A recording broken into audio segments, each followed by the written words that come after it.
अपराधी कौन? 13वीं कहानी। बेताल पचीसी। बनारस में देवस्वामी नाम का एक ब्राह्मण रहता था।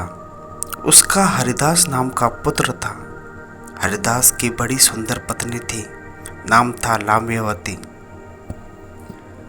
एक दिन वे महल के ऊपर छत पर सो रही थी कि आधी रात के समय एक गंधर्व कुमार आकाश में घूमता हुआ उधर से निकला। वह लाम्यवती के रूप पर मुग्ध होकर उसे उड़ाकर ले गया। जागने पर हरिदास ने देखा कि उसकी स्त्री नहीं है, तो उसे बड़ा दुख हुआ और वो मरने के लिए तैयार हो गया। लोगों के समझाने पर वह मान तो गया, लेकिन यह सोचकर कि तीर्थ करने से शायद पाप दूर हो जाए और स्त्री मिल जाए, वह घर से निकल पड़ा। चलते चलते वह किसी गांव में एक ब्राह्मण के घर पहुंचा। उसे भूखा देख ब्राह्मणी ने उसे कटोरा भरकर खीर दे दी और तालाब के किनारे बैठकर खाने को कहा। हरिदास खीर लेकर एक पेड़ के नीचे आया और कटोरा वहां रखकर तालाब में हाथ मुंह धोने लगा।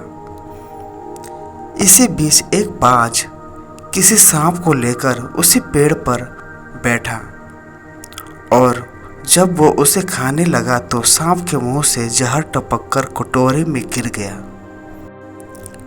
हरिदास को कुछ पता नहीं था, वो उस खीर को खा गया। जहर का असर होने पर वो तड़पने लगा और दौड़ा दौड़ा ब्राह्मणी के पास आकर बोला, तूने मुझे जहर दे दिया। इतना कहने के बाद हरिदास मर गया। पति ने यह देखा तो ब्राह्मणी को ब्राह्मण घातनी कहकर घर से निकाल दिया। इतना कहकर बेताल बोला, हे राजन, बताओ कि सांप, बाज और ब्राह्मणी, इन तीनों में अपराधी कौन? राजा ने कहा, कोई नहीं। सांप तो इसलिए नहीं क्योंकि वो शत्रु के वश में था। बाज इसलिए नहीं कि वो भूखा था, जो उसे मिल गया उसी को वो खाने लगा।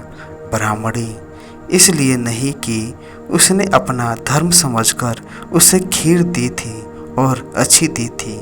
जो इन तीनों में से किसी को दोषी कहेगा वह स्वयं दोषी होगा। इसलिए अपराधी ब्राह्मणी का पति था, जिसने बिना विचारे ब्राह्मणी को घर से निकाल दिया।